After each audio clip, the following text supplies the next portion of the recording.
Ciri-ciri dahak yang mengarah kepada penyakit bronkitis. Yuk kita bahas, tapi sebelum itu penting untuk konsultasi dulu supaya tepat penanganan dan solusinya. Bagi Bapak Ibu yang mau konsultasi sama saya, dipencet tombol plus yang ada di sini, supaya nanti komunikasi kita tidak dibatasi dan saya bisa membalas pesan dari Bapak Ibu. Komen juga mau konsultasi dan jangan lupa di-share, semoga jadi amal jariah. Pak, bagaimana? Saya cek dahak nih, tapi hasilnya aman, negatif, bukan bronkitis. Oke, dahak karena bronkitis, yang pertama dia berlebih, dahaknya lendir dan sulit untuk dikeluarkan.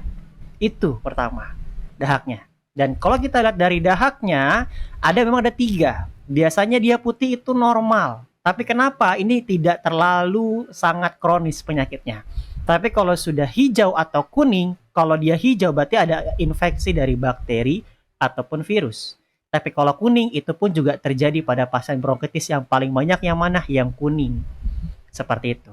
Nah, maka dari itu pun Bapak Ibu perlu penanganan yang tepat. Pasnya hindari makanan yang mengandung es yang dingin-dingin karena dia bisa memproduksi lendir Bapak Ibu ini atau dahaknya lebih pekat kembali.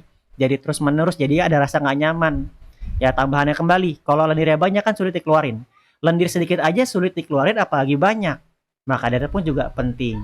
Lalu tandanya apalagi Pak kalau dia bronkitis? Gampang lelah, gampang capek, sesak nafas pun juga sama seperti itu.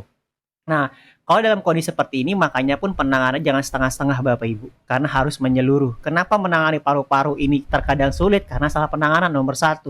Yang kedua, paru-paru nggak punya filter. 80% pasien paru dia bisa kambuhan kembali. Kenapa? Karena nggak punya filter, berbeda sama pankreas. Kalau gula darah Bapak Ibu ini naik, pankreas akan mengeluarkan insulin supaya turun gula darahnya. Tapi paru-paru tidak, maka dari itu penanganan harus menyeluruh. Yang pertama jangan stres, ini ngebuat kondisi drop. Nanti dikasih obat sama dokter, ataupun Bapak Ibu menggunakan terapi dan lain sebagainya nggak efektif karena Bapak Ibu stres, overthinking. Yang kedua pola makan, atur pola makannya. Pola makan yang tepat dia mencukupi kebutuhan nutrisi harian. Yuk pilih mana, silakan komen. Pilih Bapak Ibu konsumsi obat sumber hidup atau makanan yang Bapak Ibu konsumsi jadi nutrisi secara alami, jadi obat. Seperti itu. Yang ketiga olahraga. Paru-paru fokusnya ke imunitas. Olahraga dan pola makan yang tepat dia membantu menguatkan imunitas. Yang keempat, yang terakhir istirahat yang cukup. Yang kelima barulah masuk nutrisi tambahannya. Nutrisi saya tidak bahas ini, silakan Bapak Ibu bisa konsul sama saya atau cek di keranjang coding yang ada di showcase saya. Penting untuk bimbingan terlebih dahulu.